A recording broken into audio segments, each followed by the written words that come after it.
Hey guys, welcome. You're still tuned into Mutual Fund Corner here on CNBC TV 18. We've been talking about all of the budget announcements that came through and how they can really impact the mutual fund industry. So we have another guest joining us. Mohit Gang joins us. He's co-founder and CEO at Moneyfront. Mohit, thanks a lot for joining us today.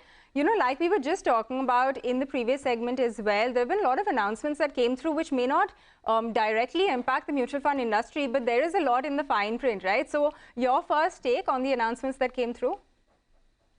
Hi, Pavitra and Sonal. Always a pleasure to be on your show. There is nothing which directly impacts or benefits the mutual fund industry per se, but indirectly, I think there are a number of provisions which kind of boost up the entire mutual fund industry.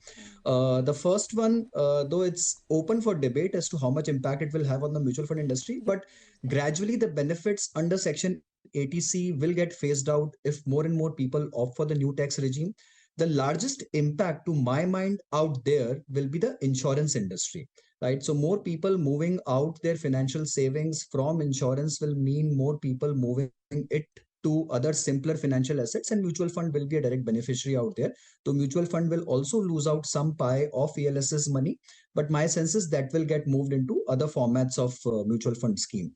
The clause on high value premium policies above 5 lakh now getting completely taxed as per your marginal tax rate. That's a big blow to the insurance industry. And I think that chunky money will now start incrementally moving to mutual fund as an industry. And that I think will be the biggest benefit for the industry.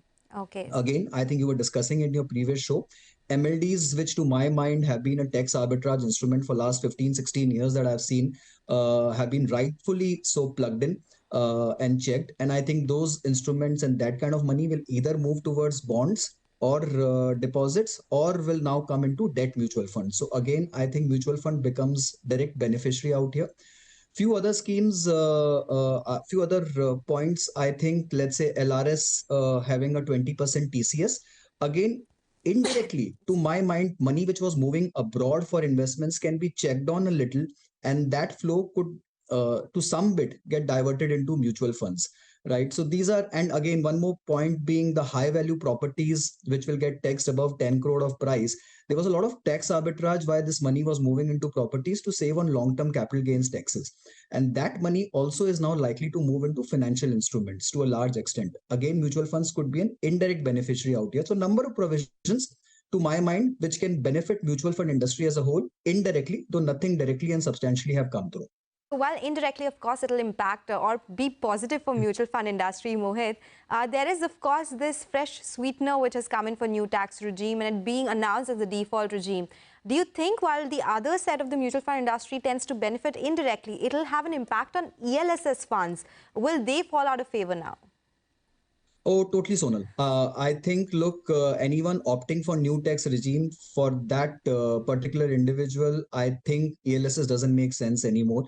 ELSS has been one of the largest categories under the equity mutual fund segment, almost totaling to 1.4 lakh crores, roughly around 13% of equity AUM of the industry. So that will mean a massive blow to the industry. But my sense is the money will find favor in other categories, which are other than ELSS and of the same nature, like your diversified funds, more in the segments of flexi cap or multi cap or focused funds. I think perhaps the money will start moving out there, but ELSS surely will lose a large amount of their sheen. And Mohit, this makes up around 13%, right, of the industry AUM? Yes, okay, yes, so almost 1.4 lakh crores. Yeah, okay, so that is on ELSS funds. Money might probably move out. There are also some more disadvantages, right, of an ELSS fund, such as the lock-in. Do you want to run us through some of those as well? Oh yeah, Pavitra, look, I think lock-in is of course there, which everyone knows. But to my mind, the biggest disadvantage of investing in a ELSS scheme is that you don't get to choose the style of investing. Look, if you and I are investing today in a mutual fund, we have full liberty and right to opt for a large cap scheme, a mid cap scheme, a value theme, a growth oriented theme, or a small cap fund. We can very easily make out. SEBI has done these classifications and categorizations, and it's very easy to select a theme of our liking as per our financial goals. But when you go for an ELSS, it is completely in the hands of the fund manager how he wants to run, and the nature of the scheme cannot be determined by you. basically. So the fund manager can run it like a mid cap or a multi cap or a flexi cap scheme or a large cap heavy kind of a scheme, and you can do nothing about it. And obviously, there is a 3-year lock-in, which is though lowest amongst the tax-saving instruments available out there, but still it's a lock-in. Plus, the biggest disadvantage also is that the returns are not tax-free, unlike other tax-saving instruments like your PF and the PPFs. Okay, so those are the disadvantages, but we have to, of course, keep in mind that old regime is still applicable. There are a lot who will be benefited if they go ahead and, take up the old regime. So let's talk about ELSS investments in that case. If someone is going ahead and taking up old scheme, they are either done in a lump sum fashion or SIP. Do you think that really matters because the money is anyway locked in for 3 years? Oh, it does, Sonal. Actually, I think while investing, it might sound quite simple that you're investing in an SIP format or a lump sum format, and both look equally good. And for a salaried individual, often the choice is an SIP kind of a format. But while redeeming or coming out of the schemes, you will have to be cognizant that every tranche will have to complete 3 years to be deemed as long term in nature, or to come out of the exit load window, basically, or to be open up for redemptions, right? So the computations for taxation and the computations for redemption are a bit tedious if you're doing an SIP kind of investment. To my mind, if your finances so permit, I think a lump sum is a better approach to invest in an ELSS fund. Okay, a lump sum, method could be better. Mohit, since we were talking about the lock-in, a lot of ELSS money just gets churned in these 3-year cycles, right? Do you think that if you are investing in an ELSS scheme, that is a good way to go about it? Or should you just treat it as a long-term mutual fund investment and, you don't have to worry too much about that 3-year period? Oh, absolutely, Pavitra. I think great point being raised out there. Honestly, in my humble experience, I've seen almost 7 out of 10 ELSS investors kind of try and churn the same pot of money after 3 years. So they will redeem from the existing ELSS and put the same amount of money in a new ELSS to get that ATC benefit. I think that's a very, very bizarre way, honestly. And to my mind, it's not the right way of investing. You have to treat ELSS funds like any other mutual funds or any other equity investments and give them long time frame. Performance of almost all the ELSS funds over a long time frame of 5 to 10 years has been absolutely remarkable. To be very honest, one, it's because of the long term nature of these schemes, and also because there is a significant component of mid and small caps in these schemes. So if you allow the investments to flourish and hold it, if unless you need liquidity or unless you have a financial goal which has to be met, otherwise I think investors should hold on to the schemes and hold on to the corpus like any other mutual fund. Okay.